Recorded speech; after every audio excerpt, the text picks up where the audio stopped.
basically means the Intersectoral Global Action Plan on Epilepsy and Other Neurological Disorders 2022 to 2031. I'll give you a brief background about it.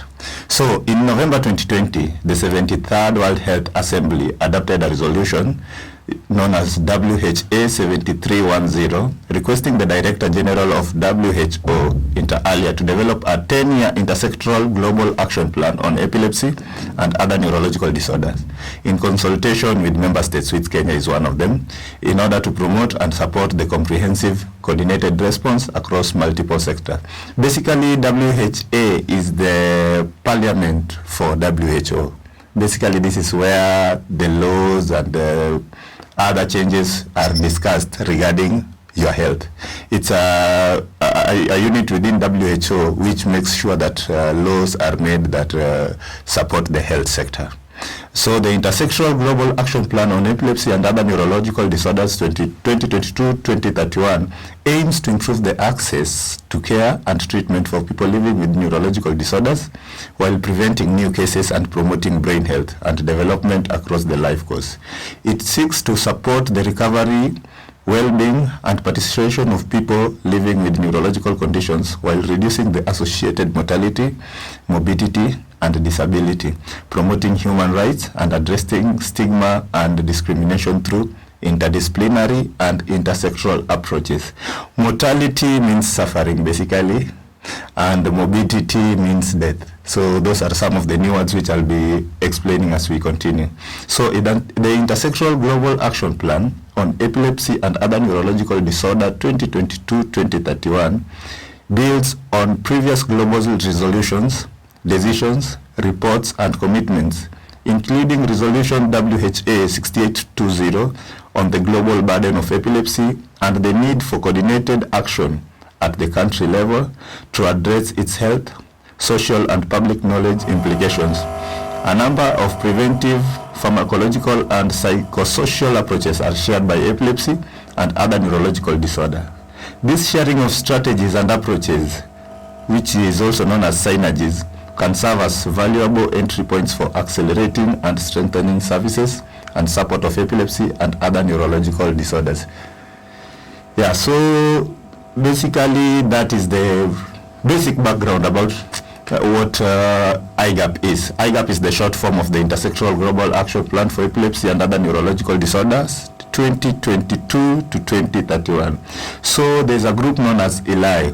ELI is the International League Against Epilepsy, and IBE is the International Bureau of Epilepsy. These are international organizations which jointly advocated for a cascade known as the 90-80-70 cascade target for epilepsy to be included in the IGAP to inspire a decade of action and achieve a meaningful improvement in care and treatment for all the 50 million plus people who live with epilepsy globally. I was here the other time and we had talked about the approximated total number of people who are having epilepsy worldwide, which we said it's about 50 million. So now the 90-80-70 cascade target is a cascade which is basically used to approach the management of epilepsy and other neurological disorders from the ground level. So the 90% means that 90% of all people with epilepsy are supposed to be aware of their diagnosis as a treatable brain disorder. So 90% of all these people should know that epilepsy and these other neurological disorders are treatable. So this is achieved through increased public and professional awareness about epilepsy, improved diagnosis through training and specialized networks, and harmful myths replaced with an understanding that epilepsy is a treatable brain disorder. Then the 80% means that 80% of people with epilepsy have access to appropriate, affordable, safe anti-seizure medicines. So these are the people who already know that have epilepsy. So they should have access to appropriate, affordable, and safe anti-seizure medicines.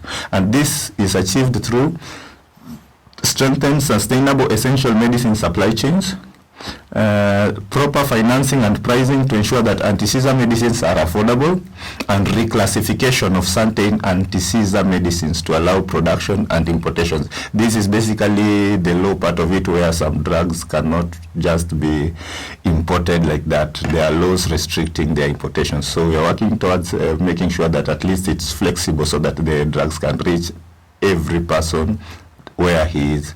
So we go to the 70%, which means that 70% of people with epilepsy and are on treatment should achieve adequate seizure control. So these are people who are already in medication. They should achieve adequate seizure control.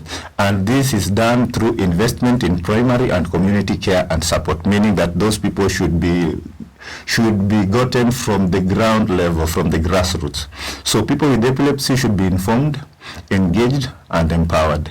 And there should be continued research to improve treatment options.